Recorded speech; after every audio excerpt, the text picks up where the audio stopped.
Friends, मैं स्वागत करता हूँ आप के ACP क्लासेस में। और हम लोग पढ़ रहे हैं क्लास 9 का हिंदी।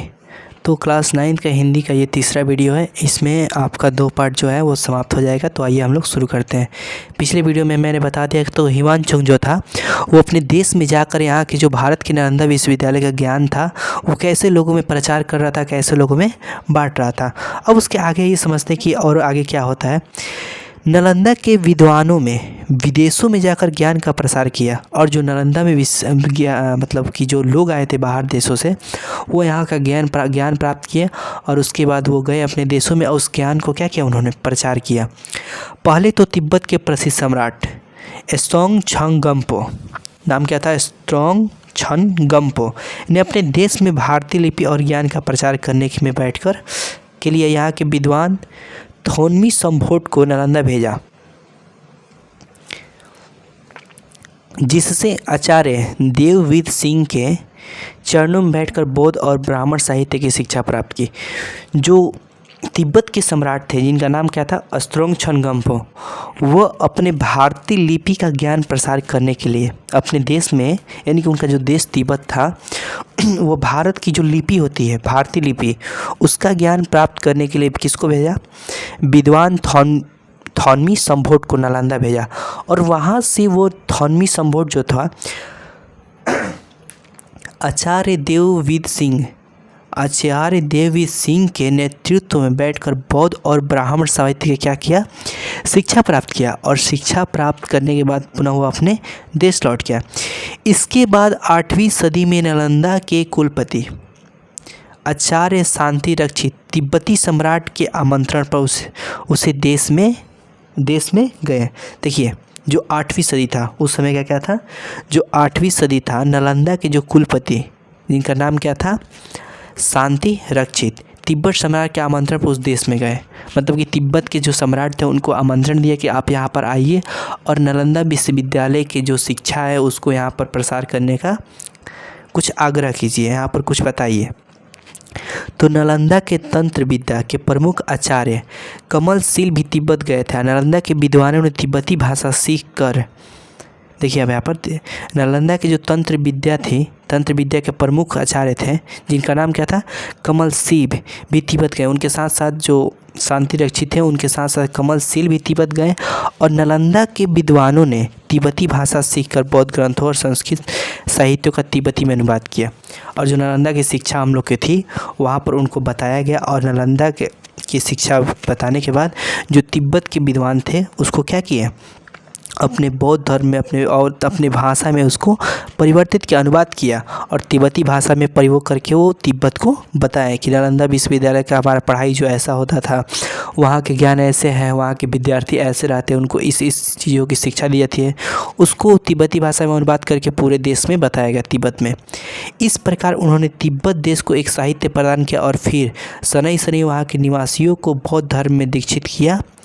और फिर वहाँ पर क्या हुआ कि साहित्य के क्षेत्र में उनको तिब्बत को तो ज्ञान दे दिया और धीरे धीरे शनै यानी कि धीरे धीरे उन्होंने क्या किया, वहाँ के जो निवासी थे उनको बौद्ध धर्म के भी शिक्षा देना प्रारंभ किया। जो नालंदा से हम लोग के कुलपति गए थे उन्होंने। नालंदा के आचार्य शांति रक्षित ने सबसे पहले 749 ईस्वी में तिब्बत में बौद्ध विहार की स्थापना की थी। वहाँ पर उन्होंने जाकर क्या किया, तिब्बत में गए थे तो बौद्ध विहार यानी कि बौद्ध धर्म के लिए एक बड़ा सा कमरा वर्ग का निर्माण कराया, बिहार का क्या किया, वहाँ पर निर्माण कराया। कितना ईस्वी में, 749 ईस्वी में। इन विद्वानों में आचार्य पद्म संभव 749 ईस्वी और दीप शंकर श्री ज्ञान अतीश के नाम उल्लेखनीय है। और इन विद्वानों में आचार्य जो 2 आचार्य थे जो नालंदा विश्वविद्यालय के गए थे, उनका नाम था पद्म संभव और दूसरा नाम था दीप शंकर श्री ज्ञान। मतलब कि बौद्ध विहार की स्थापना करने में तिब्बत में इनका दोनों का बड़ा ही योगदान था। अब देखिए, साहित्य और धर्म के अतिरिक्त नालंदा कला का भी एक प्रसिद्ध केंद्र है। ये ऑब्जेक्टिव में कभी कभी पूछ लेता है कि जो नालंदा था वो इनमें से किस कला में प्रसिद्ध था। ठीक है, तो सॉरी हाँ, नालंदा कला के क्षेत्र में भी एक क्या था, उसको प्रसिद्धि मिली थी साहित्य और धर्म के अतिरिक्त। ठीक है, आइए आगे समझते हैं। प्रभाव नेपाल, तिब्बत, हिंद एशिया एवं मध्य एशिया की कला पर डाला। जो हम लोग का नालंदा विश्वविद्यालय का कला का ज्ञान था उसका प्रभाव नेपाल में पड़ा, तिब्बत में पड़ा, हिंद एशिया में पड़ा। हिंद और एशिया में जो देश आते हैं मतलब दोनों में सम्मिलित रूप से उसको हिंद एशिया कहते हैं। हिंद एशिया में पड़ा और मध्य एशिया के कुछ भागों पर पड़ा। नालंदा की कांस्य मूर्तियाँ अत्यंत सुंदर और प्रभावोत्पादक है, यानी कि जो नालंदा में मूर्तियाँ बनती थी वो बहुत ही आकर्षक बनती थी और उसकी जो कला प्रभाव थी वो बहुत ही सुंदर मनोरम थी, बहुत ही मनोरम होती थी। विद्वानों का अनुमान है कि कुकीहार से प्राप्त हुई बौद्ध मूर्तियाँ नालंदा शैली से प्रभावित है और कुकीहार में जो मूर्तियाँ बौद्ध मूर्तियाँ प्राप्त हुई थी उनका मानना था वहाँ के लोगों का कि वो जो नालंदा शैली से क्या है प्रभावित है, यानी कि नालंदा शैली से प्रभावित होकर उसको क्या किया गया है, बनाया गया है। और वस्तुतः नालंदा की स्वर्णिक उन्नति उस समन्वित साधना का फल था जो शिल्प विद्या एवं शब्द विद्या एवं धर्म और दर्शन के एक साथ पाठ्यक्रम में सम्मिलित करने से संभव हुई।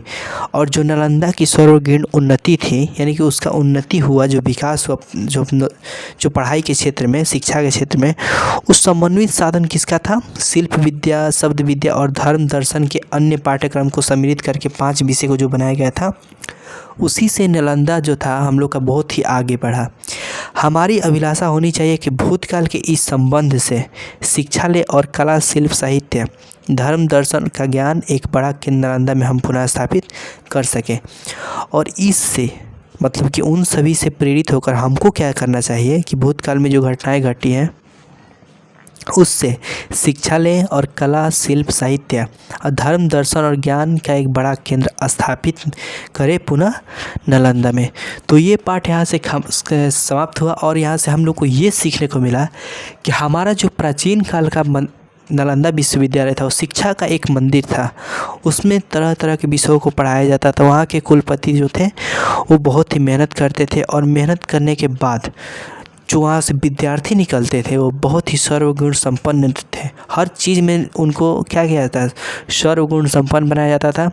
तो हमको चाहिए कि जब आधुनिक युग है उसमें भी हमको नालंदा विश्वविद्यालय की शिक्षा की तरह ही शब्द विद्या का, साहित्य विद्या का, धर्म का ज्ञान, शिल्प का ज्ञान, कला का ज्ञान, हर चीज़ का ज्ञान हमें सीखना चाहिए। ये पाठ जो राजेंद्र प्रसाद लिखे हैं इससे हमें यही शिक्षा मिलती है। तो मैं अगले वीडियो में इसके नालंदा विश्वविद्यालय का जो प्रश्न है, पाठ का प्रश्न उत्तर, उसको बता दूंगा। Thank you. अगर वीडियो अच्छा लगे तो आप अपने अधिक से अधिक दोस्तों के पास शेयर करें और हमारे चैनल को सब्सक्राइब ज़रूर करें। थैंक यू, धन्यवाद।